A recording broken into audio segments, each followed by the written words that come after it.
Good morning, नमस्ते, सुप्रभात बच्चों। हिंदी की कक्षा में मैं विवेक मिश्रा एक बार फिर से आप सभी का स्वागत करता हूं। और आज हम पाठ 15 पढ़ेंगे। पाठ 15 का नाम है कपि कर हृदय विचार। कपि का अर्थ वानर होता है, लेकिन यहाँ पर कपि शब्द जो है वह हनुमान जी के लिए प्रयुक्त किया गया है, प्रयोग में लाया गया है। आइए देखते हैं कि इस पाठ में हनुमान जी ने क्या विचार किया है। बातों बातों में यहाँ पर कुछ प्रश्न है कि रामचरितमानस किसने लिखी। तो रामचरितमानस के रचनाकार गोस्वामी तुलसीदास जी हैं। इनके बारे में कहा गया है कि पिता आत्मा राम द्विवेदी, हुलसी इनकी माता थी, राजापुर के कवि तुलसी थे, मन में भक्ति राम की थी। तो इनके सारे जो ग्रंथ हैं, इनके सभी ग्रंथ वह जो है राम भक्ति के ही ऊपर हैं।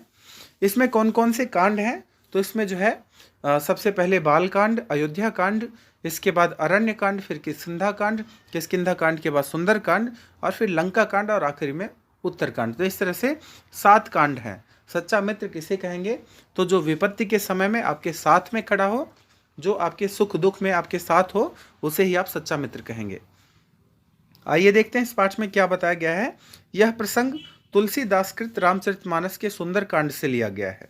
जैसा कि मैंने अभी आपको 7 कांडों के नाम बताए हैं, तो यह जो अभी आप पढ़ेंगे, यह प्रसंग यह सुंदर कांड से लिया गया है।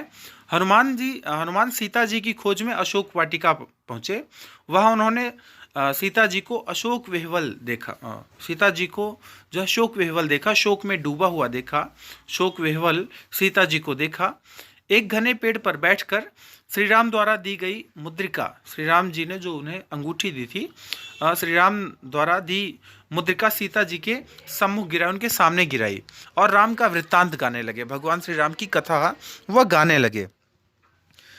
फिर उचित समय देखकर, उचित अवसर देखकर वे सीता जी के सामने प्रकट हुए। वहां से इस प्रसंग की शुरुआत होती है। तो यहाँ पर लिखा हुआ है, आइए पढ़ते हैं। वैसे गायन का विषय है, लेकिन आज थोड़ा गला ठीक नहीं है, तो ये गायन नहीं, बल्कि मैं इसे पढ़ करके आपको इसके अर्थ को बताता हूँ। तो लिखा हुआ यहाँ पर कि जह तह गई सकल तब, सीता कर मन सोच, मास दिवस बीते मोही, मारे ही निश्चर पूछ। इसके बाद क्या होता है कि जहाँ तहाँ गई मतलब यहाँ वहाँ। हाँ, रावण ने कहा था कि इसे किसी भी तरह जो समझाकर मेरे पास ले आएगा, मैं उसे मुंह मांगा इनाम दूंगा। तो इसी के लिए जो है वो कई प्रकार से, कोई डांट कर, समझा कर, मार कर, डरा कर, मार कर तो नहीं लेकिन डरा कर जो है सीता को समझाने का प्रयास सबने किया। लेकिन जब वह नहीं मानी तो हार कर सब अपने अपने जो है स्थान पर चले गए, जिसकी जहाँ पे ड्यूटी थी वहाँ पर जाकर के खड़े हो गए। तो जहाँ तहाँ गई सकल तब, सीता कर मन सोच। तब इसके बाद जब वे सब जहाँ तहाँ चली गईं, सीता जी मन में सोच करने लगी। क्या सोची? कि मास दिवस, मास मतलब 1 महीना, मास दिवस बीते मोही, मारे ही निश्चर पोच। मन में सोचने लगी कि 1 महीना बीत जाने पर नीच राक्षस रावण मुझे मारेगा। आगे है कि त्रिजटा सन बोली करजोरी, मातु विपत्ति संगिन में तोरी, तजौ देह कर बेगी उपाई, दुसह बिरह अब नहीं सही जाई।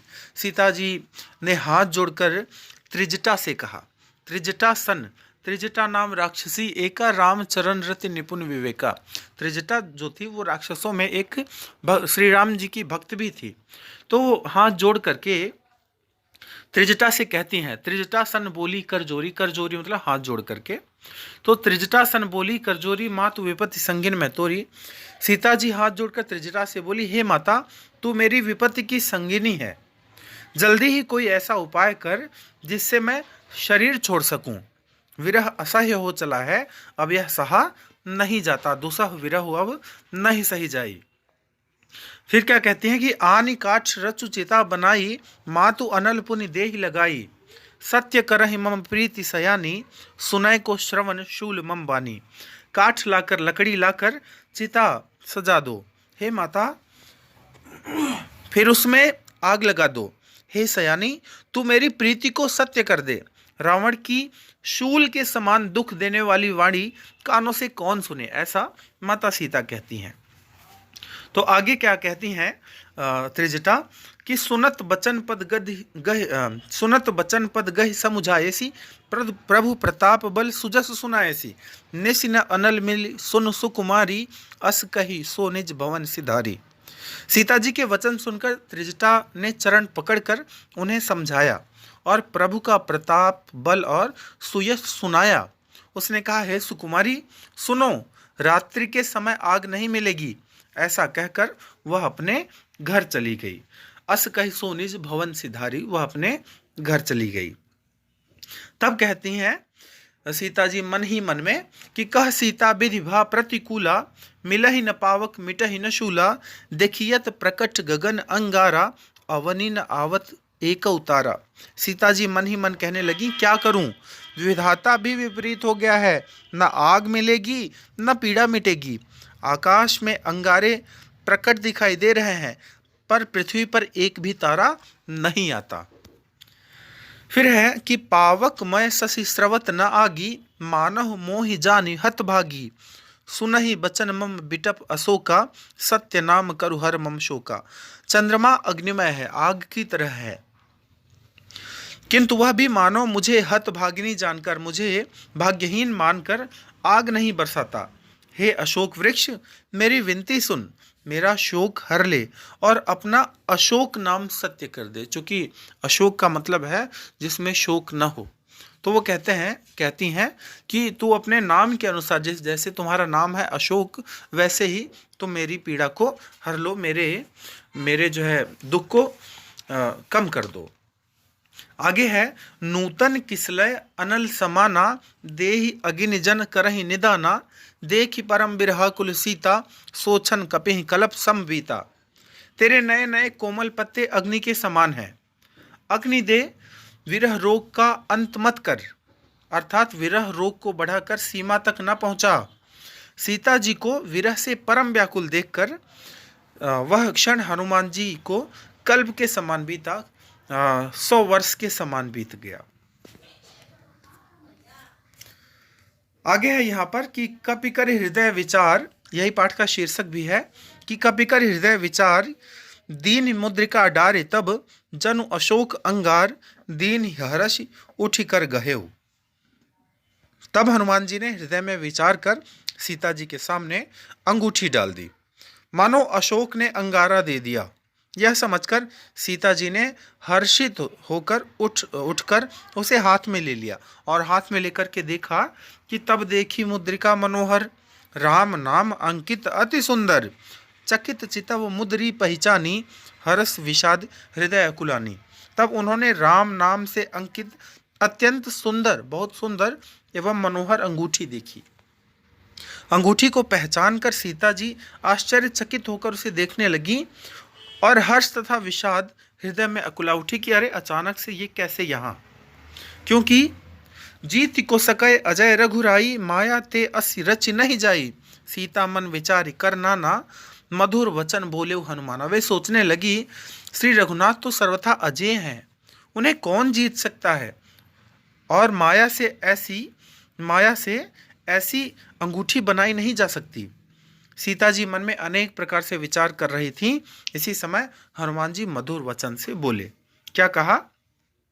रामचंद्र गुण बरनय लागा, सुनते ही सीता कर दुख भागा, लागी सुनय श्रवण मन लाई, आदि हुते सब कथा सुनाई। श्रवण, हाँ, तो यहाँ से इसका अर्थ है कि रामचंद्र गुण बरनय लगा, वे श्री रामचंद्र जी के गुणों का वर्णन करने लगे। सुनते ही सीता कर दुख भागा, जिसे सुनते ही सीता जी का जो दुख था वो दूर हो गया। लागी सुने श्रवण मन लाई, वे कान और मन लगाकर उन्हें सुनने लगी। आदि हुते सब कथा सुहाई, हनुमान जी ने आदि से लेकर सारी कथा उन्हें सुना दी। और कहते हैं कि श्रवणामृत जही कथा सुहाई, कहीं सो प्रकट होत किन भाई, तब हनुमंत निकट चली गयऊ, फिर बैठी मन विस्मय भयऊ। सीता जी बोली, जिसने कानों के लिए यह अमृतमय यह कथा कही है, हे भाई वह प्रकट क्यों नहीं होता। तब हनुमान जी उनके पास चले गए। उन्हें देखकर सीता जी फिर से मुख फेर कर बैठ गईं और उनके मन में आश्चर्य हुआ। उनके मन में आश्चर्य हुआ। तब जब आश्चर्य हुआ तो कहते हैं, हनुमान जी क्या कहते हैं कि रामदूत मैं मातु जानकी सत्य शपथ करुणा निधान की, यह मुद्रिका मातु मैं आनी दीन ही राम तुम कह सही दानी। हनुमान जी ने कहा, हे माता जानकी, मैं श्री राम जी का दूत हूँ, करुणा निधान की सच्ची शपथ खाकर कहता हूँ, हे माता यह अंगूठी मैं ही लाया हूँ। श्री राम जी ने मुझे आपके लिए यह सहीदानी या निशानी के रूप में यह अंगूठी दी है। तब कहती हैं कि नर बानर संग कहूँ कैसे, कही कथा भई संगति जैसे। सीता जी ने पूछा कि नर और वानर का संग कहो कैसे हुआ। तब हनुमान जी ने जैसे संग हुआ था वह सारी कथा, वह सब कथा कही। फिर क्या हुआ कि कपि के बचन सप्रेम सुनी, कपि के बचन सप्रेम सुनी, उपजा मन विश्वास, जाना मन क्रम वचन यह कृपा सिंधु कर दास। हनुमान जी के प्रेम युक्त वचन सुनकर सीता जी के मन में विश्वास उत्पन्न हुआ और उन्होंने जान लिया कि यह मन वचन और कर्म से कृपा सागर श्री रघुनाथ जी का दास है, भगवान श्री रामचंद्र जी का दास है। तुलसीदास जी इस जो है प्रसंग के रचनाकार हैं। आइए इनके बारे में मैंने थोड़ा बहुत पहले बताया था और देख लेते हैं कि गोस्वामी तुलसीदास जी के जन्म के विषय में विद्वानों में मतभेद है।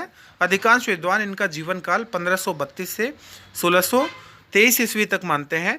तुलसी द्वारा रचित प्रसिद्ध रचनाएं हैं रामचरितमानस, विनय पत्रिका, कवितावली, बरवय रामायण, गीतावली, दोहावली और हनुमान बाहुक। आशा करता हूं कि यह पाठ आपको अच्छी तरह से समझ में आया होगा। धन्यवाद। आपका दिन शुभ और मंगलमय हो।